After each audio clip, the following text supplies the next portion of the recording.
En los tiempos presentes, algunas personas se resisten a aprender, a tomar caminos diferentes, a escuchar para aprender más, que esto es tan importante, ¿no? El escuchar para poder aprender, para poder saber más, y lo tomamos como una evolución, ¿no?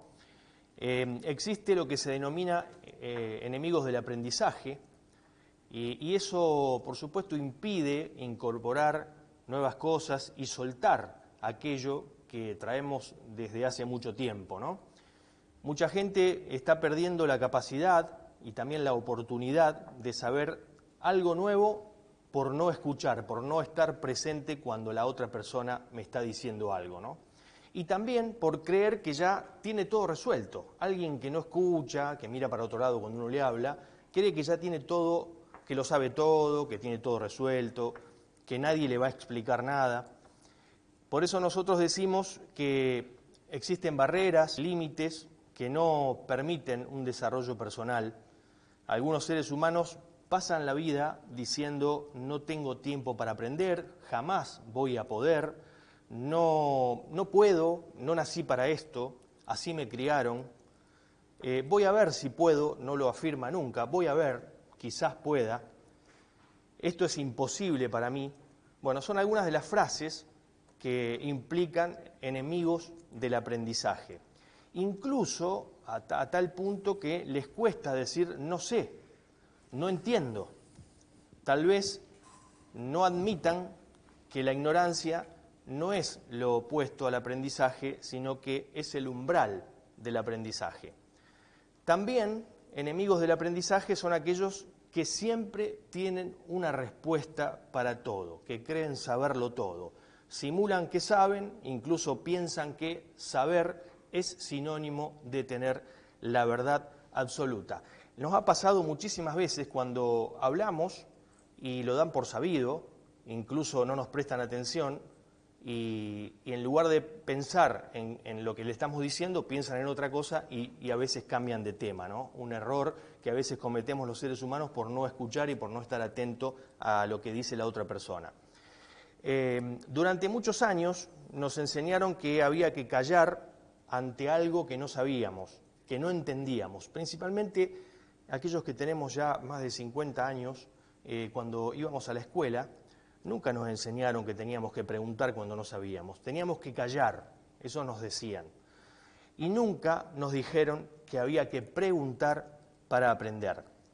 Para cerrar, ojalá haya una toma de conciencia y ojalá entendamos que hay enemigos del aprendizaje que no nos dejan progresar ni evolucionar.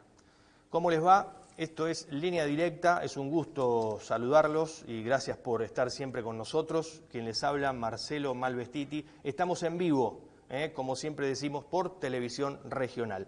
Vamos a presentar a nuestro primer invitado, está con nosotros el doctor Andrés Pérez Grazano, es médico cirujano del Sanatorio Centro y del Hospital Español de Rosario, titular de la Asociación Argentina de Cirugía, cirujano pionero en la Argentina precisamente en el uso y difusión de la laparoscopía.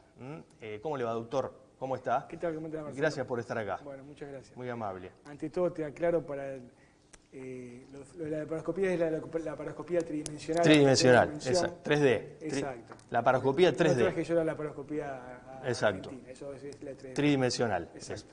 Bueno, el tema es diástasis de rectos. Exacto. Ese es el tema que la verdad que yo empecé a leer, me interesó muchísimo. En el año 2018, usted y un equipo de trabajo, otro médico, otro profesional, realizaron la primera cirugía de diástasis de rectos, 3D, una cirugía tridimensional mini invasiva. Bueno, cuéntenos un poco cómo se realizó esa experiencia y cuáles son las características, ¿no?, que presenta esto de la diástasis de rectos. Bueno, muchas gracias ante todo por la invitación, Marcelo. No, por favor. Yo estoy abocado un poco a la diástasis de recto desde el año 2018, como vos bien lo decís, pero esto comienza antes, siempre cuento la historia para saber. La diástasis de recto es una afección, una patología muy común, que se da generalmente en mujeres posparto, pero puede pasar en gente nulípara, en menopáusica o en hombres también. Pero lo más común es que toda mujer que fue mamá y si tuvo muchos hijos, es probable que en el abdomen, en la panza, para hablar fácil a la gente, los dos músculos rectos anteriores del abdomen, que van desde arriba, desde el esternón hasta el pubis, se van abriendo y cuando se abren originan diversos problemas o afecciones de salud. Tenemos algunas imágenes, doctor, para Sí, ver mientras usted está explicando. No hay ningún Ahora problema. lo van a difundir, Dale. así que... Y esto de la diástasis de recto es una patología que está desde que el mundo es mundo, digo yo, hace rato que está, lo que pasa es que no se le daba antes, no la importancia, sino que médicamente o quirúrgicamente... Ahí estamos, perdón, Exacto. ahí estamos viendo la imagen. Eso es una paciente que está acostada en una camilla, que siempre para evaluar la diástasis de recto, le hacemos que se acueste y que levante la cabeza y se mire el pupo. Ajá. Con esa simple maniobra de mirarse ella misma al pupo, se puede ver cómo yo puedo hundir mis manos en la línea media y esa tumoración que se ve que aparece, esa es la diástasis, que puede estar o por arriba del ombligo o por abajo del ombligo. Entonces, eso sería lo que es la diástasis de recto. También hay imágenes después que si querés la podemos pasar, aparte del video. Entonces, yo siempre cuento cuando yo fui residente de cirugía en el año 98, ahí se ven más imágenes donde muestran la apertura de los músculos rectos, que puede ser por arriba o por abajo del pupo, para hablar en fácil de nuevo, y son diástasis supraumbilical o infraumbilical según la localización. Entonces, cuando yo era residente de cirugía, siempre cuento lo mismo, en el año 2001, 98-2001, se veían diástasis como se ven hasta ahora, pero las diástasis se decían, las diástasis no se operan, no son sintomáticas, no se operaban. Entonces los cirujanos no operábamos, salvo que la mujer se quisiese hacer un procedimiento estético y se hace una dermolipectomía, que es un procedimiento plástico, y en esa dermolipectomía se le corregía la diástasis de recto. Pero está claro que se detectaba eso, que no Sí, se operaba. Sí, era sabido, que no pero era no se operaba. Digamos, claro. No se operaba. Claro. Y yo cuento que un poco mi historia es que en el año 2016, ahí está la primera publicación de lo que encima se le pone el nombre a la reparación preaponeurótica, que se llama REPA, reparación preaponeurótica, las siglas y el nombre de la cirugía mini-invasiva laparoscópica para diástasis de recto. Que siempre digo, esta cirugía la diseña, la piensa un cirujano salteño, el doctor Derlín Juárez Muaz, en Salta, que trabaja en un hospital materno-infantil, y veía tantas pacientes, obviamente humildes, de Salta, de hospitales públicos, que tenían la panza abierta y todos los problemas que le ocasionaban de salud, y él idea una técnica mini-invasiva y después la publica. El doctor Ezequiel Palmisano, es mi socio con el cual ya trabajo, él la trae a Rosario, y junto yo con él lo llamo, y en el 2018 hago yo mi primera cirugía de REPA con Ezequiel Palmisano, bajo visión tridimensional. Entonces, desde ese tiempo a la fecha, empiezo de a poquito a dedicarme a esto. Hoy en día con Ezequiel Palmisano somos socios y trabajamos juntos, y llevamos adelante esta pasión por la cirugía de la diástasis de recto. Doctor, ¿cuáles son los síntomas? Por ahí leía, puede ser incontinencia urinaria. Exacto.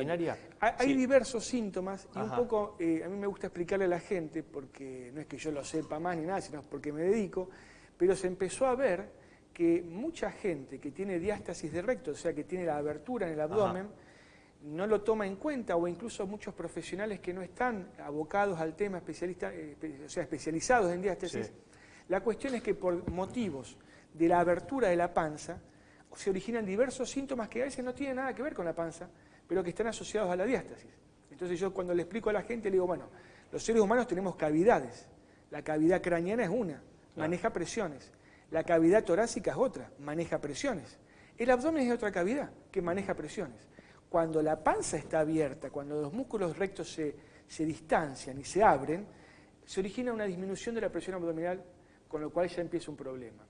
Igualmente, el tener los músculos pegados y juntos están hechos a propósito porque tienen funciones.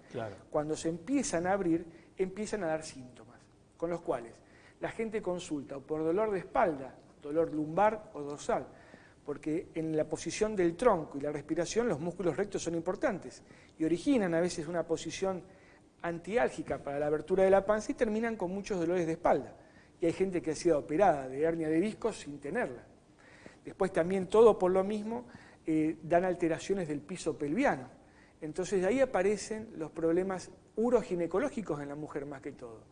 Hay hasta un 52 a 60% de mujeres que tienen incontinencia de orina, o se les escapa un poquito de orina o de pichí, porque tienen la diástasis. Y muchas veces no es diagnosticada o son tratadas urológicamente de una manera distinta sin saber que el problema viene por la diástasis. Una de las últimas pacientes que tuve me enseñó también que tenía dolores menstruales y ovulatorios. Claro. Cada vez que menstruaba y ovulaba, ella estaba con dolores. Su propio ginecólogo no le encontraba la causa. Y esa paciente a mí me llamó mucho porque yo digo, fue una paciente que me enseñó mucho. Claro. Ella misma googleó, buscó, consultó por un montón de lados hasta que encontró lo de la diástasis y se vino a operar a Rosario. Concretamente para que la gente que digamos que nos comprenda todo, porque los términos es importante aclararlos. ¿Seguro? Diástasis es separación, abertura. Separación, abertura, bien. Distanciamiento. Bien. Eso es diástasis, que es una palabra no muy frecuente. Bien. Y se le llama de recto porque todos tenemos dos rectos abdominales que transcurren desde arriba abajo en la panza. Perfecto. Doctor Pérez Grassano, para detectar la enfermedad, ¿es necesario un estudio, por ejemplo, mediante ecografía y tomografía también? ¿Ambos? Exacto. Yo Ajá. siempre digo, todo es muy fácil acá. Ajá. La diástasis se la diagnostica la propia paciente, primero que todo. Porque como yo por ahí el otro día escribí, la tumoración o el bulto o lo que no gusta estéticamente, o son mujeres flaquitas que dicen, doctor, a mí la gente me dice que estoy o parezco embarazada. Y no, pobres, porque se les sale el bulto o la tumoración en la parte alta del abdomen o baja. Entonces eso es lo que se ve. O sea que ya el diagnóstico está hecho solamente cuando pasamos los videos y vos ves la imagen del bulto. La mano del cirujano ya hace el diagnóstico. Se confirma pidiendo una ecografía de pared abdominal, que es una cosa muy fácil, accesible y sencilla, y si se necesita, se completa el estudio pidiendo una tomografía en la cual se puede evaluar la totalidad de la pared, porque hay casos que son más sencillos y casos más complejos. Otra cosa interesante, al abrirse la panza, yo siempre digo, es como que se les baja el cierre del pantalón. Por eso, al llegar al ombligo, aparecen las hernias umbilicales. Claro. Operar una hernia umbilical sin detectar, sin ver, sin mirar, si arriba no hay una diástasis, hoy es otro concepto. Yo también he operado en su momento hernias umbilicales sin mirar diástasis. Pero después, ¿qué pasa? Si no le cerramos el cierre, si no cerramos la diástasis, la hernia umbilical vuelve, recidiva. Entonces eso es casi siempre en un 93% de los casos. La diástasis va acompañada de hernias en la línea media. Hernias epigástricas, que no son tan frecuentes, o muy frecuentes, hernias umbilicales. La misma cirugía de la diástasis, que ahora después si querés hablamos cómo es la cirugía, solución y curación. Entonces tenemos hernias umbilicales, dolor de espalda, síntomas ginecológicos o urológicos, y otro importante es que la gente va a los gastroenterólogos y consulta por constipación. La misma alteración, el no tener una buena propulsión abdominal por no tener una fuerza muscular adecuada, por llamarlo así, origina trastornos en la propulsión y mucha gente termina teniendo constipada porque no tiene la fuerza para la propulsión de la materia fecal, por llamarlo así. Entonces, lo bueno, lo bonito, lo lindo de esto, lo que me apasiona y llama la atención es que solucionando la diástasis, generalmente, esto no es magia, pero en un alto porcentaje, el paciente se cura de sus síntomas. Esta mujer que yo siempre argumento es la que tenía los 5 síntomas y se le fue la constipación, va de cuerpo todos los días, se le fueron los dolores ovulatorios y menstruales, no perdió más pichí, por hablar en común, y corrigió su dolor de espalda. Entonces, el cierre, se llama aplicatura de los músculos rectos de arriba hacia abajo, cura y posiciona de nuevo los músculos en su lugar. Y después ahora te explico, si querés, entramos en los detalles. El tema de la cirugía es interesante aclararlo y también el posoperatorio, ¿cuánto demora? ¿Cuánto demanda? La cirugía inventada, creada por el doctor Delín Juárez Moaz, Ezequiel Palmisano ha hecho muchísimos aportes también a esto y ahora yo estoy acompañando a ellos y siguiendo este camino, consiste en hacer 3 incisiones en el pubis, siempre la línea de la bombacha oculta las marcas. O sea que no es una cirugía estética, como yo digo, aunque termina curando un defecto estético. Es una cirugía para solucionar o curar problemas de salud, pero a la vez es mini-invasiva y prácticamente ambulatoria o de un día de internación. Se hacen 3 incisiones en el pubis, en la línea de la bombacha, o la gente tiene la cesárea un poquito por arriba o abajo, según cómo esté hecha la cesárea en la paciente. Se hacen 2 accesos de 5 milímetros y un acceso de 1,5 centímetros más o menos, que es donde se pone la cámara. La cirugía consiste no meterse en el abdomen, o sea que no es una laparoscopía técnicamente, porque laparoscopía viene de la palabra laparotomía, que es introducirse en el abdomen, y acá no entramos, nunca vemos las vísceras. Acá nos metemos solamente abajo de la piel, en lo que sería el celular subcutáneo, es un poco técnicamente difícil de entender, pero vamos desde abajo hacia arriba creando una nueva cavidad y dejando todo el piso muscular despegado y a la vista, y entonces ahí se nos muestra la diástasis. Vemos los músculos separados, se forma como una depresión en el medio. Entonces, es una cirugía que consiste de 3 pasos.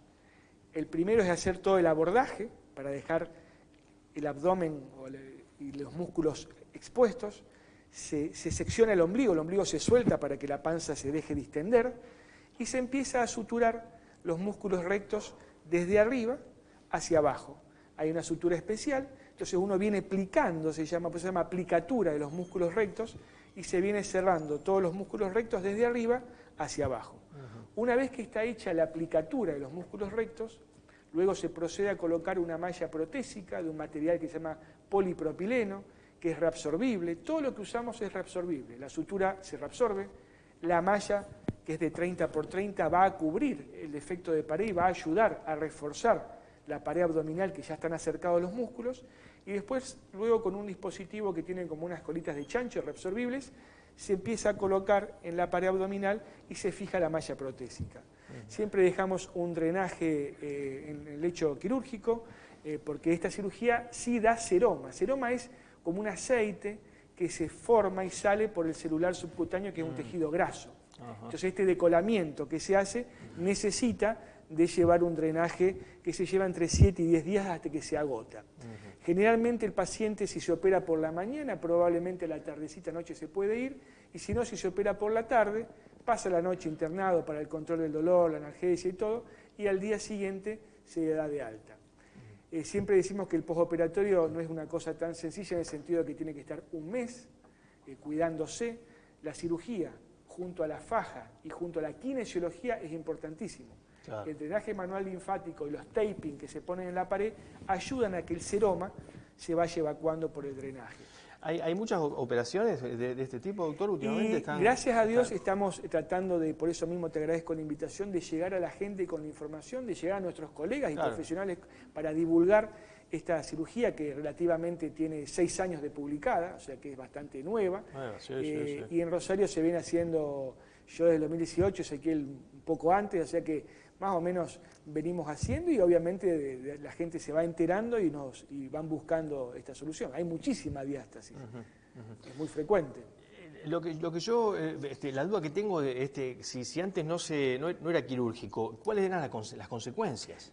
Mirá, yo siempre digo esto en medicina como médico, y yo digo, en medicina no es una ciencia exacta, nada es 100%, y como esta frase, las verdades de ayer son las mentiras del hoy. O sea, la medicina avanza tanto, es probable que si no se hubiese diseñado una cirugía mini-invasiva para esto, hoy no tendría tanta trascendencia o difusión. Claro. O probablemente la gente también, según el grado de diástasis o lo grande, buscaba obviamente un recurso quirúrgico que a lo mejor era convencional. Claro, claro. O se abría con bisturí acá y se suturaban los músculos, o a veces en un procedimiento asociado con un cirujano plástico también se curaba la diástasis. Pero esta cirugía la llevan a cabo los cirujanos generales o cirujanos especializados en pared abdominal que se dedican a reparar defectos de pared. Leía por ahí que las causas de esta patología pueden obedecer a sedentarismo, obesidad, exceso de peso. ¿Eso es viable? ¿Eso puede ser viable o no? Sí y no. O sea, las diástasis, hay gente muy flaquita que tiene diástasis.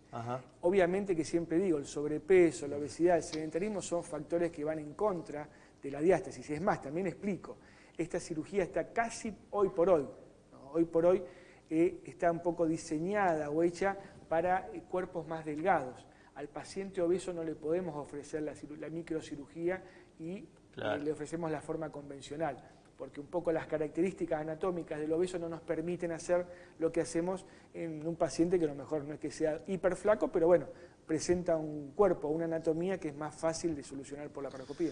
Doctor, muchas gracias. No, por favor, muchas gracias a ustedes por llamarme y por haberme... Muy amable. Se trajo hinchada hoy, sí, detrás de cámara. Lo vienen a acompañar, familiares, sus hijos, ¿no? Sus hijos están ahí, sí. Bueno, muchas gracias. Muchas gracias a ustedes. Muy amable. El doctor Andrés Pérez Grazano, entonces médico cirujano. Nosotros vamos a hacer una pausa. Cuando nos reencontremos va a estar acá Marina Lanza, que es licenciada en nutrición. Volvemos enseguida.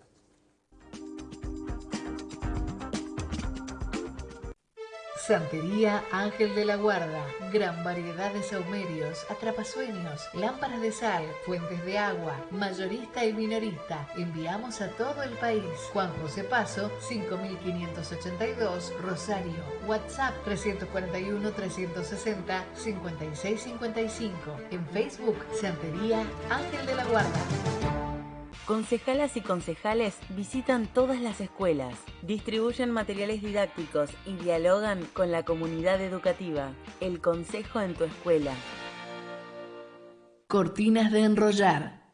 Venta, reparación y colocación en sus diferentes características. Plásticas, de madera y aluminio. Motorizamos la cortina de tu hogar o de tu negocio. Vení a Juan Manuel de Rosas, esquina Viamonte, o comunícate al 341-662-8039 y al teléfono fijo 341-240-9600. Estudio biomecánico de la marcha, podología deportiva, análisis del calzado, órtesis de siliconas, evaluación de riesgo de lesiones en pies diabéticos, podología de avanzada, Instagram y Facebook, Mónica Beatriz Mendoza, Catamarca 2031, Rosario, podología Armstrong@gmail.com. Doctora Daniela Montenegro, abogada, especializada en temas de familia, jubilaciones y sucesiones. Moreno 1427, Planta Alta, Rosario. 0341-156-245-578.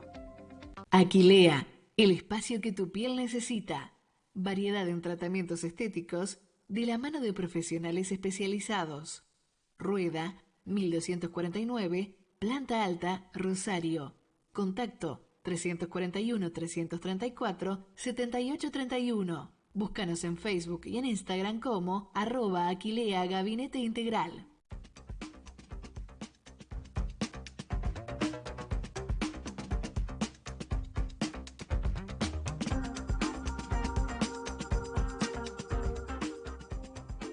Bueno, muy bien, seguimos en línea directa, segundo bloque del programa. Recuerden que estamos en vivo por televisión regional. Nos quedamos 60 minutos con ustedes y como lo anticipamos, está con nosotros Marina Lanza, que es licenciada en nutrición. ¿Cómo te va, Marina? ¿Cómo estás? ¿Qué tal? Un gusto. Bueno, igualmente, gracias por venir, muy amable. Bueno, Marina, ¿cuáles son los hábitos saludables que ayudan a bajar de peso, ¿no? Eso que tanto nos preocupa, de bajar, en cuánto tiempo y qué hacemos para bajar de peso, ¿no? Bien, lo importante cuando uno quiere descender peso, primero hay que diferenciar lo que es el peso en su totalidad, que incluye lo que es grasa, músculo y el esqueleto, entre líquido, otras cositas. Pero lo importante es decir, bueno, quiero descender grasa corporal, ¿sí? Y mantener la masa muscular. Si no, el descenso también de lo que es masa muscular es perder salud. Entonces, importante este concepto primero. Ahora bien, para descender grasa corporal, ¿sí? Siempre en la alimentación va a ser necesario hacer un déficit calórico. ¿Qué quiere decir? Que ingresen menos energía, menos calorías de las que el cuerpo gasta. Entonces, en ese faltante, el cuerpo es como que dice, bueno, a ver, me está faltando energía, ¿de dónde los voy a sacar? De las reservas energéticas que yo tengo en mi cuerpo, que son las reservas grasa, son reservas de energía. Entonces ahí paulatinamente, cuando uno está en déficit calórico, que es decir, comer menos alimentos, ¿sí? Un poquito menos, en eso uno va descendiendo grasa corporal. Ahora, ¿cómo hacerlo de forma saludable? Porque uno puede decir, bueno, la Nutri dijo que tengo que comer menos para bajar de peso. Pero es no ir a los extremos, esto es decir, bueno, me muero de hambre y en una semana voy a bajar de peso. Porque eso no es saludable y tampoco es sostenible. Claro. Que es la típica dieta que se da, que dice, bueno, haceme la dieta de la manzana, come una semana todos los días y en una semana vas a bajar de peso. Ahí sí, bajás de peso, no de grasa. Claro. Se pierde agua, se pierde músculo y algo de grasa se puede perder. Además de que perdés la sonrisa, perdés las ganas de vivir, todo. Porque no es sostenible eso. Claro. Entonces, hábitos saludables, es decir, bueno, por dar un ejemplo de qué sería hacer déficit. Si uno acostumbra a desayunar todos los días 3 tostadas, ya con comer una menos, ¿sí? Decir, bueno, como 2 tostadas, ya estás haciendo un déficit. Prolongado en un mes, serían 30 a 31 tostadas menos, llevado al ejemplo de la tostada. Claro. ¿Sí? Ahora bien, en esto de que es necesario disminuir porciones, sin ir al extremo, pero disminuirlo. Hay estrategias nutricionales que van de la mano con en tener hábitos saludables, que son estrategias que ayudan a no pasar hambre cuando uno está en déficit. Por ejemplo, en lo que sea desayunos o meriendas, que yo a veces recomiendo esto de decir, bueno, comes 3 tostadas, vas a disminuirlo, come 2. Para no quedarte con hambre, suma alimentos que tengan fibra. La fibra en el estómago cuando ingresa tarda en digerirse. Todo lo que permanezca por más tiempo en estómago, uno se siente más saciado por más tiempo. Entonces, alimentos que tienen fibra, sumar en desayuno, en almuerzo, en merienda y en cena, ¿sí? Eso también ayuda a dar saciedad y a reducir las otras porciones. Por ejemplo, frutas. ¿Sí? Ya en incluir una fruta fresca, entera, si se puede comer con cáscaras, aquellas que sí se puede, genial, más fibra todavía. Ahora, la tostada. No es lo mismo, por ejemplo, una tostada con mermelada que una tostada con queso o con huevo revuelto arriba. La diferencia es que, por ejemplo, el quesito o un huevo revuelto, ¿sí? Tienen proteínas, que es otro nutriente saludable, estos que nombré son proteínas magras, que también tardan en digerirse y dan saciedad.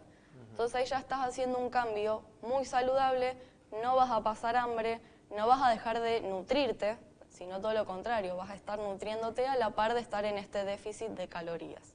Bien. Marina, dicen muchos, yo consumo tostadas porque no quiero consumir pan porque engorda. ¿Esto es un mito?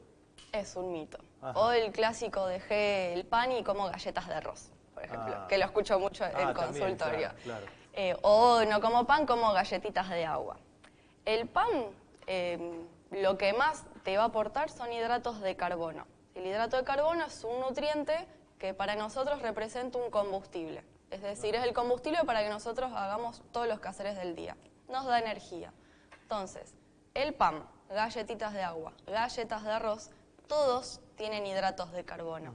O sea, pueden ser reemplazos. No es que el pan en sí, por ahí el miñoncito, un pan blanco, que es lo que las personas suelen más temerle, es el que va a generar un aumento de peso. Ningún alimento por sí solito es el que genera un aumento de grasa corporal, sino el exceso total de la alimentación. Puede ser que uno coma 2 tostadas integrales, pero si come más de lo que después el cuerpo gasta, ¿sí? Por más saludable que sea la alimentación, ¿sí? Si uno sigue comiendo más en exceso de lo que gasta, va a aumentar grasa corporal. A eso siempre hay que agregarle ejercicio físico, ¿no? Indispensable. Indispensable. O sea, por un lado, esto que mencionás, y por otro lado, aunque sea caminata, me decían 150 minutos por semana. Exacto. Mínimo. El tema del ejercicio físico ayuda muchísimo a esto de gastar o consumir más energía y que ese déficit sea un poquito mayor. Además de todos los beneficios saludables que conlleva el ejercicio. Claro. Además, siempre digo que un cuerpo en movimiento es una mente calma también. Así que es beneficio para cuerpo y mente. Pero una aclaración, que uno puede matarse haciendo ejercicio, pero si con la alimentación no acompaña para hacer un déficit, no se logra el descenso de grasa corporal. Perfecto. Bueno, ¿y cómo es un plato con comidas saludables? Está esto de los colores, ¿viste? Debe estar constituido por alimentos de colores, ¿cómo sería? Bien, en nutrición se habla mucho de lo que es el plato ideal, ¿sí? Por ahí hay muchas fotitos que se pueden ver o esto de los colores. Lo importante es más que nada que esté lleno de nutrientes. ¿Sí? ¿Cuáles serían estos nutrientes? Un plato ideal. Un poco hidratos de carbono, esto que nombramos antes puede ser pan integral, ¿sí? Reemplazos podrían ser arroz, puede ser fideos, papa, choclo, camote, legumbres. Un poquito de proteínas, tanto de origen animal como vegetal, carne, huevo, podría ser algo con queso, tofu, seitán, más de las proteínas de origen vegetal. Alguna grasa saludable, puede ser aceite, uno que usa para cocinar, puede ser palta, aceitunas, frutos secos y vegetales, que es lo que frecuentemente veo que no suele estar tan presente, el tema de las verduras. Todos estos nutrientes hacen un plato ideal, un plato nutritivo. Tenés hidratos de carbono, proteínas, grasas y los vegetales que te aportan fibra y esto de los colores que mencionabas. Uno cuando mezcla colores, sobre todo las verduras, que es lo que más variedad de colores tiene, uno está sumando más variedad de minerales y vitaminas. Ya cuando no hay tantos vegetales o frutas también en el día, que es lo que más variedad de colores tiene, no está ingresando al organismo variedad de vitaminas y minerales que son necesarios. Entonces esto del plato, variedad de nutrientes que llevado a variedad de colores va a hacer también que uno sí o sí consuma esto que es necesario. ¿Fruta qué es recomendable? ¿O todas las frutas? Todas. Todas. Siempre lo posible que sean enteras y frescas, es decir, no las enlatadas o no las pulpas de las frutas, ¿sí? No las exprimidas, es decir, no es que esté mal, pero cuando uno hace, por ejemplo, un exprimido de naranja, queda fuera la pulpa, que es la parte de la fibra de la fruta, que es lo más beneficioso para el organismo, la microbiota intestinal. Entonces, a lo sumo, si de vez en cuando uno se hace un exprimido, dejarle la pulpita adentro. Bien. Mejor todavía si es la fruta fresca. Bien. Marina, ¿cómo reemplazamos la carne? Teniendo en cuenta que numerosas personas, como sabemos, consumen alimentos basados en plantas. Bien, cuando uno quiere reemplazar un alimento, hay que pensar, bueno, esto que yo quiero reemplazar, ¿qué me aporta para saber de dónde lo puedo buscar?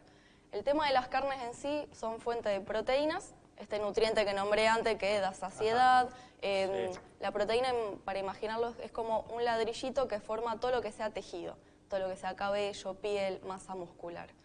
También las carnes aportan hierro y vitamina B12. Entonces, proteínas se encuentra, la verdad, que muy sencillamente de origen vegetal en lo que es el tofu, que viene de los porotos de la soja, seitan, que es un amasijo a base de gluten, sí, pero es súper proteico, soja texturizada, se consiguen dietéticas, la verdad que es súper económica, es rendidora, se usa mucho en un reemplazo de salsa boloñesa, tiene como esa textura de carne picada, se pueden hacer hamburguesas también y demás.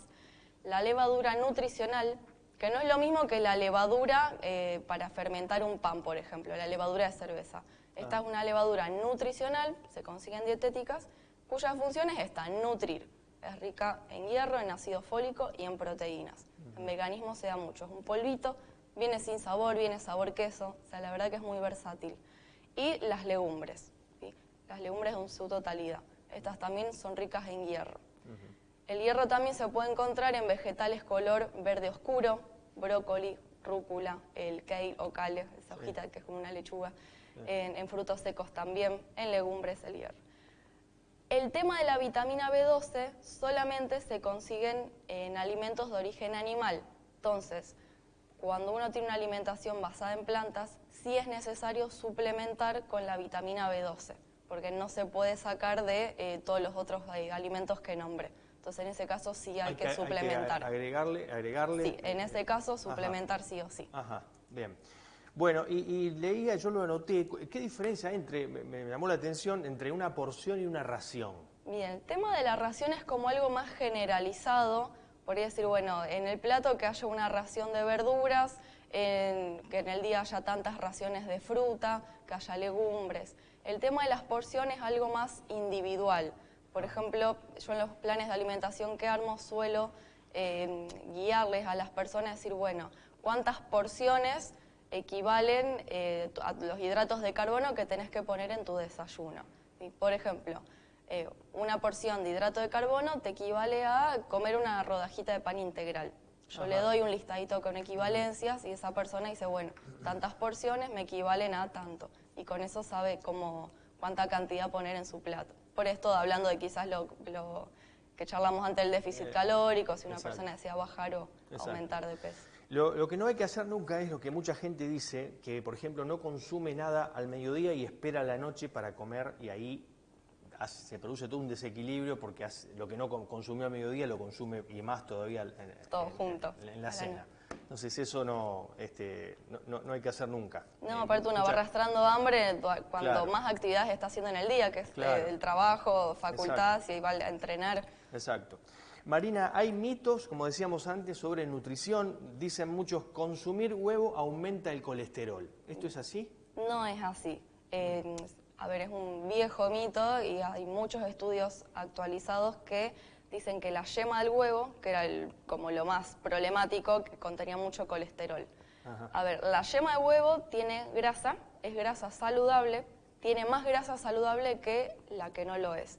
Que tiene colesterol, sí lo tiene, pero en la alimentación no es el problema si uno consume colesterol de los alimentos, lo que a uno le va a hacer aumentar el colesterol endógeno, es decir, el colesterol que uno se saca sangre y dice, "Uy, bueno, me aumento". Eso no es lo que eleva nuestro colesterol, sino lo que son las grasas saturadas. Es decir, no va a ser problema la yema, sino porque no tiene este tipo de grasa en gran cantidad, sino que tiene más de las insaturadas, que son las buenas. Las grasas saturadas están sobre todo en carnes rojas, quesos, fiambres, frituras, lo que sean achuras. Esos alimentos sí van a aumentar nuestro colesterol. El huevo no. Bien. Bueno, lo decíamos antes, el pan engorda, dice mucha gente. Exacto. No. Lo que hace a uno aumentar grasa corporal es esto del patrón alimentario total diariamente, donde uno se excede de calorías, sea de un pan integral o de las galletitas de arroz o de otro tipo de alimentos. Bien. Otro dice, los alimentos ricos en grasas no son saludables. Bien.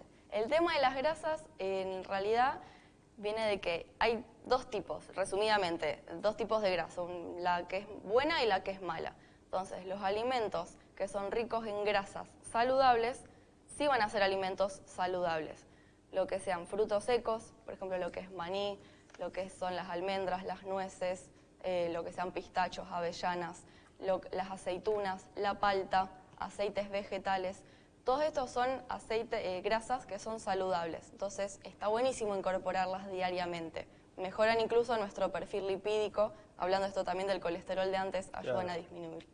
Ahora bien, alimentos que tienen grasas dañinas, grasas malas, como lo que sean fiambres, quesos duros, carnes rojas, cortes grasosos, lo que sean frituras, todo esto tienen grasas que son perjudiciales, lo que es manteca, crema de leche también. Entonces, esos alimentos sí, en lo posible, evitarlos o disminuir el consumo.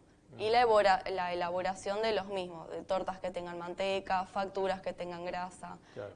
Empanadas fritas en grasa bovina, todo eso, en lo posible, moderar el consumo o evitarlo siempre que se pueda. Bueno, Marina, muchísimas gracias, muy vos, explícita, muy amable y A vos. bueno, siempre dejamos abiertas las puertas para otra oportunidad. Muchas gracias. Gracias, muy amable. Marina Lanza, licenciada en nutrición, bueno, también habló sobre esto, ¿no? Sobre los prejuicios, sobre los preconceptos que tenemos nosotros también sobre los alimentos. Vamos a hacer una pausa, pero bueno, les decimos que cuando nos volvamos a encontrar va a estar acá la concejala de Rosario, Marina Magnani. Enseguida volvemos. Retina Rosario, clínica oftalmológica altamente especializada, profesionales de capacitación internacional y equipamiento de última generación. Retina Rosario, en Güemes, 2507, esquina Pueyrredón. Comuníquese al teléfono 435-6965 o por mail a contacto@retinarosario.com. Ampiaba, desde 2012, al servicio de la familia aceitera y de toda la comunidad, sustentando los valores de solidaridad, cooperación, ayuda mutua y reciprocidad. Ampiaba, Asociación Mutual del Personal de Industrias del Aceite Vegetal y Afines. SOEPU, un sindicato que crece defendiendo los derechos del trabajador químico y petroquímico del cordón. Ortopedia HSN, Ortopedia Deportiva, Alvear 324, Rosario. Comunicate a nuestro WhatsApp 341-321-1243, a nuestro número fijo 341-430-4352, 341-439-5432 o envíanos un correo electrónico a info@ortopediahsn.com.ar.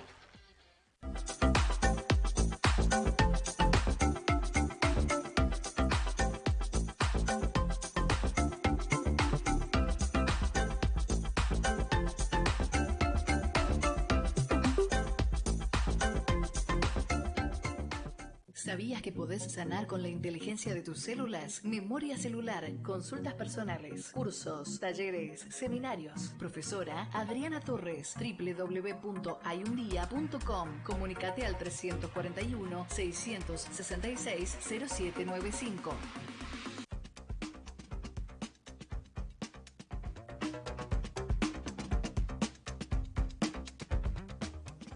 Bueno, muy bien, tercer bloque de Línea Directa, estamos en vivo por Televisión Regional y bueno, como lo anunciábamos antes de la pausa, está con nosotros la concejala de Rosario, Marina Magnani, pertenece al Partido Justicialista del bloque Todos Hacemos Rosario, integra la Comisión de Cultura y Educación en la cual preside, la expresidenta de esa comisión, también integra la Comisión de Feminismos, Disidencias y Derechos Humanos y la Comisión de Presupuesto y Hacienda. La saludamos formalmente. ¿Cómo te va? ¿Cómo Hola, estás? ¿qué tal? Buenas noches. Bueno, Gracias buenas noches por la invitación. No, por favor, gracias por estar acá.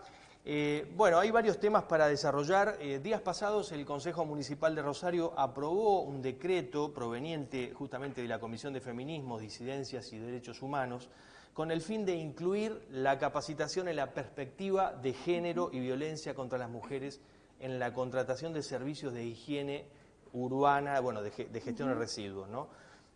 ¿Cómo se va a llevar a cabo este tema? Bueno, eso en realidad, la implementación de este tipo de propuestas depende del Ejecutivo, se trabajan en conjunto, pero viene habiendo desde hace mucho tiempo con distintas autorías ideas para equilibrar, perdón la voz, tengo un ataque alérgico propio de la época. Sí. Hay muchas propuestas para incluir a mujeres en la prestación de servicios que el municipio concesiona o contrata, por ejemplo, las choferesas de colectivos. Hubo una ordenanza de otra concejala, de Fernanda Giuliani, para avanzar en un programa de incorporación de mujeres al servicio de conducción del transporte urbano de pasajeros. Esto va en el mismo sentido, busca propender a la inclusión de las mujeres en la tarea de las empresas que se ocupan del tratamiento de residuos urbanos. Porque son tareas que tradicionalmente fueron relegadas, fueron solamente exclusivas para varones y las mujeres eran relegadas, pero no hay ningún impedimento del orden físico para que una mujer las realice, ¿no? Entonces, tiene que ver con esto de equilibrar derechos, igualar oportunidades, y esa comisión se ocupa de eso, ¿no? Es a donde se caratulan los proyectos que van en este sentido. Veía a tus entrevistados anteriores y el doctor que estaba hablando de esta problemática de las mujeres después del parto. Claro, todas estas cuestiones son cosas que quizás la ciencia antes no ponía la mirada en problemáticas que eran específicamente de las mujeres, y hace algunos años, gracias a todo este movimiento, el feminismo y a la visibilización de estas problemáticas, empieza a haber investigación científica, ¿no?, en torno a eso. Por ejemplo, enfermedades del útero, un montón de cosas que antes se naturalizaban, ¿no? Que en la menstruación tenía que haber dolor. Y ahora no, digamos, se puede diagnosticar que es una enfermedad, se avanza con legislación. Bueno, va en ese sentido, esa comisión se ocupa de eso, es decir, ¿cómo igualamos oportunidades, no? En este caso hablo de una cuestión médica, de salud, y acá hablamos de oportunidades laborales.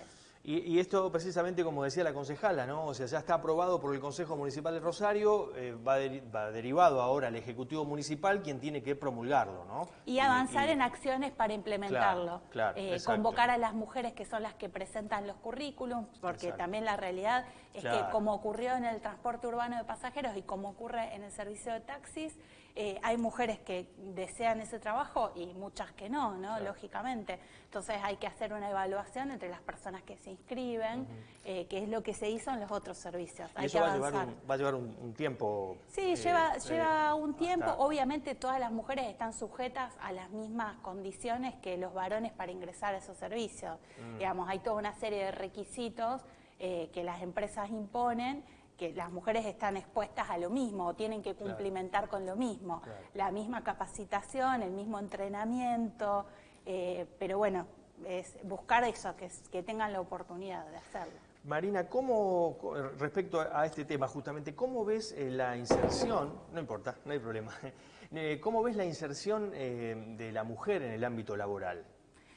En líneas generales, ¿no? Porque se cuestiona, bueno, el Consejo Municipal de 28 concejales, hay 16 concejalas. O sea, pero es una absoluta excepción, porque el principal problema que hay hoy para las mujeres trabajadoras es que no hay oferta pública de cuidados. ¿Qué es la oferta pública de cuidados?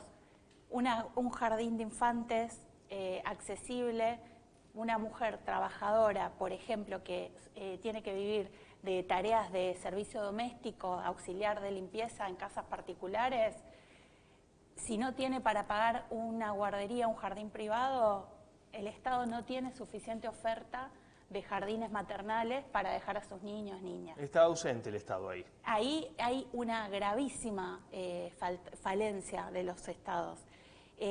Eso condiciona a la mujer, porque generalmente la tarea de crianza está depositada en las mujeres casi exclusivamente. La mitad de las familias a veces son monoparentales y las mujeres están a cargo solas de los niños o con otras mujeres en la misma situación. Eso es una dificultad enorme, que no exista oferta pública de cuidados. Desde el peronismo hacemos mucho hincapié en esto porque es la principal característica del primer peronismo, el primer y el segundo peronismo, tuvo que ver con esta política de los hogares escuelas, de los jardines maternales, la ciudad de los niños. Eran un montón de cosas pensadas para las mujeres trabajadoras, para que hubiera lugares donde los chicos podían estar y recibir una oferta educativa, recreativa, los clubes de barrio. Entonces, ese es como un eje fundamental, por eso también trabajamos tanto con escuelas y con clubes de barrio, al menos desde mi espacio político, con el compañero Marcos Clery, hemos recorrido en todos estos años mucho los clubes y trabajando mucho en fortalecer las escuelas, porque la inclusión de la mujer en el mundo del trabajo sin un lugar a donde dejar a sus niños es muy difícil. Inclusive también el tema de los salarios, ¿no? Siempre con menores salarios, no solamente pocas perspectivas laborales, sino también cuando ingresa a trabajar siempre percibe menos que el hombre. Bueno, es una discusión ese también tema. Porque en algunos sectores empleadores hay un cierto abuso de esta condición de la mujer como cuidadora de los niños, y que eso las pone en una situación de tolerar o aceptar condiciones de trabajo que quizás otras personas no aceptarían. Y la otra limitante o la otra dificultad que encuentran las mujeres también en el mundo laboral son las oportunidades de capacitación. Porque también eso es algo que generalmente, siempre hablando de sectores trabajadores o sectores humildes, es común que las mujeres desde muy pequeñas también se hacen cargo de tareas de cuidado, tareas domésticas en el hogar. Mientras su mamá o su papá trabajan, tener que cuidar a sus hermanitos, tener que hacerse cargo de las tareas de la casa, y eso también termina actuando como un limitante en la formación. Entonces, hay mucho que igualar todavía, pero ya te digo, es una cuestión integral, es la oportunidad de formación, es que existan lugares, oferta pública de cuidados, y obviamente que tengan representación sindical también a la hora de que alguien defienda que ganen lo mismo que los varones, ¿no? Por la misma tarea. Seguro. Cumplir con la ley nacional que establece eso, ¿no? Sí, por seguro. La misma tarea, igual remuneración. Seguro. Esta es la problemática laboral, pero también está, y esto también te quiero consultar, porque está la problemática de la violencia, inclusive que está sufriendo la mujer, la violencia urbana, no solamente los femicidios, ¿no? Días pasados, organizaciones feministas se movilizaron en la ciudad de Rosario en reclamo de mayor seguridad. Hay muchos casos de femicidio, como decíamos recién, y mujeres que son víctimas de la violencia urbana. O sea, yo digo, se han realizado marchas permanentemente en contra de la violencia machista. Uno se pregunta una y mil veces, ¿hasta cuándo? Porque es una pregunta que la respuesta no surge. Sí, y la violencia urbana generalmente repercute doblemente en las mujeres porque se considera que estamos más expuestas en la calle, que somos para el delito predatorio, el arrebato, etcétera, somos más propensas a sufrir ese tipo de robos. Pero creo, y esto es una premisa que a veces lamento que no esté más presente en el discurso público del intendente o de los funcionarios de los ejecutivos. Si no pensamos políticas de integración cultural y social, es muy difícil revertir la violencia solo con políticas represivas y policiales. Existe y es necesaria la instancia represiva. es necesaria, pero hay que pensar instancias de integración social. Hoy recorrí un lugar que es muy hermoso, el trabajo comunitario que han hecho en el barrio Santa Lucía.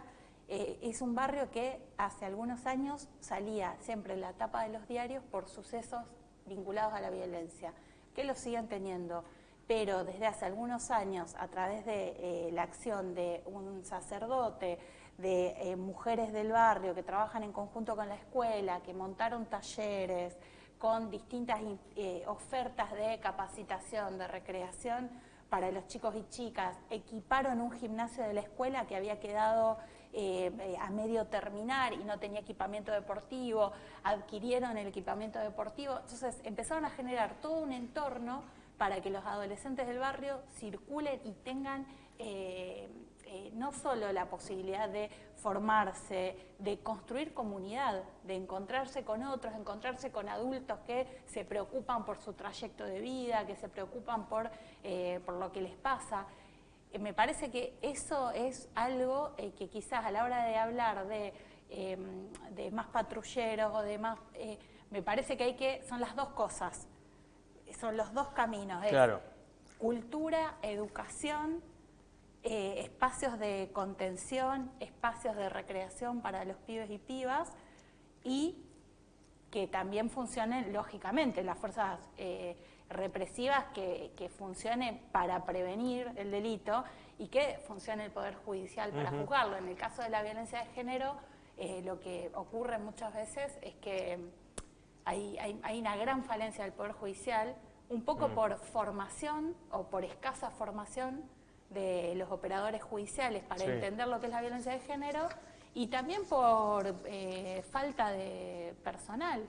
Claro. Pensemos que, digamos, hoy tienen en promedio cada fiscalía 400, a veces 400 delitos graves en su fiscalía. Y no dan abasto. Claro. Sí, y quizá una situación de una agresión, digo, a lo mejor entre tantos homicidios y lesiones graves, a lo mejor una situación de una mujer que sufrió lesiones leves termina siendo como puesto en segundo plano, porque hay cuestiones que se entiende que son más urgentes y seguramente lo son.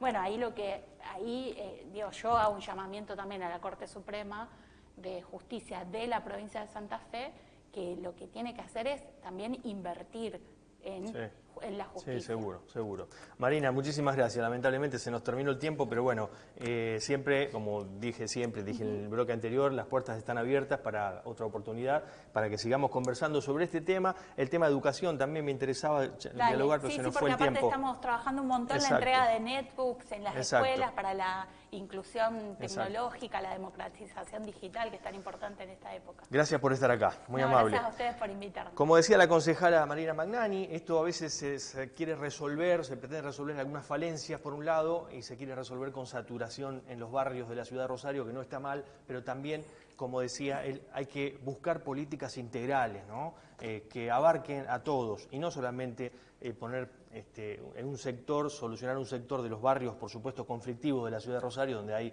de todo, dominio narco, disputa de territorio narco, violencia urbana, y que son también, hacen hincapié en las mujeres, ¿no? Hay muchas mujeres muertas no solamente por femicidios, también por la violencia urbana, reciben balas perdidas, balas que son víctimas, digamos, de la delincuencia y de lo que está pasando en la ciudad de Rosario.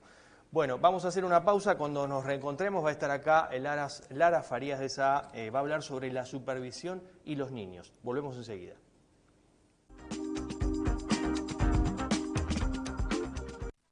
Santería Ángel de la Guarda, gran variedad de saumerios, atrapasueños, lámparas de sal, fuentes de agua, mayorista y minorista. Enviamos a todo el país. Juan José Paso, 5582, Rosario. WhatsApp 341-360-5655. En Facebook, Santería Ángel de la Guarda. Concejalas y concejales visitan todas las escuelas, distribuyen materiales didácticos y dialogan con la comunidad educativa. El consejo en tu escuela. Cortinas de enrollar. Venta, reparación y colocación en sus diferentes características. Plásticas, de madera y aluminio. Motorizamos la cortina de tu hogar o de tu negocio. Vení a Juan Manuel de Rosas, esquina Viamonte, o comunícate al 341-662-8039 y al teléfono fijo 341-240-9600. Estudio biomecánico de la marcha, podología deportiva, análisis del calzado, órtesis de siliconas, evaluación de riesgo de lesiones en pies diabéticos, podología de avanzada, Instagram y Facebook, Mónica Beatriz Mendoza, Catamarca 2031, Rosario, podología Armstrong@gmail.com. Doctora Daniela Montenegro, abogada, especializada en temas de familia, jubilaciones y sucesiones. Moreno 1427, Planta Alta, Rosario. 0341-156-245-578. Aquilea, el espacio que tu piel necesita. Variedad en tratamientos estéticos de la mano de profesionales especializados. Rueda 1249, Planta Alta, Rosario. Contacto 341-334-7831. Búscanos en Facebook y en Instagram como @Aquilea Gabinete Integral.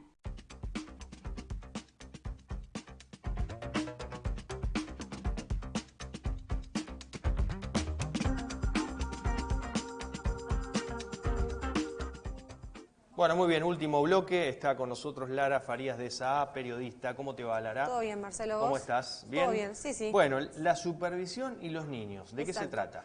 A raíz del caso de Bautista, el niño de 10 años que falleció en Córdoba por una lesión que le produjo un palito de chupetín. Exacto. Fue un caso que, bueno, el pequeño estaba en un recreo jugando en su escuela y al correr se le incrusta, digamos, el palo de chupetín en la boca que llevaba y le generó atragantamiento y asfixia. El caso conmocionó, bueno, a todo el país, obviamente, y puso en la mira el tema de la supervisión de los adultos, tanto cuando están en la escuela, en clubes, en su hogar mismo. Los pediatras rosarinos hacen énfasis específicamente en estar supervisando a los chicos, ya sea estén en su casa o estén donde sea, y que puedan saber que cuando estén con un chupetín, un caramelo duro o lo que sea, estén atentos a que no corran o que no hagan ningún juego bruto, digamos, para que no les pase este tema. No dejarlos solos. No dejarlos solos ni siquiera en la supervisión de un hermano mayor, digamos, que lo supervise, porque en un instante el niño puede, digamos, pasar a tener este caso extremo, y la idea de los pediatras en Rosario es que puedan estar atentos, ya sea la edad que tengan, porque a veces son más grandes, si son grandes explicarles que no deben correr con nada en la boca, que si comen deben cortar en trozos pequeños, cortársela a ellos mismos, para que no se atraganten ni ningún motivo. Claro. Y si están en un club, en la pileta, estar atentos a que, si están cerca de la pileta, estar mucho más atentos para que si se caen, porque tal vez no saben nadar y se pueden caer en lo hondo. Exacto. Y aparte, importante esto destacar, cuanto más chiquitos son, más atentos, más deben prestar atención, ¿no? Exacto, sí, porque en un segundo puede cambiar la vida al chico. Exacto. Claro.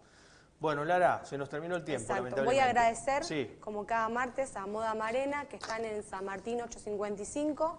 Ahí pueden encontrarlos en local 25.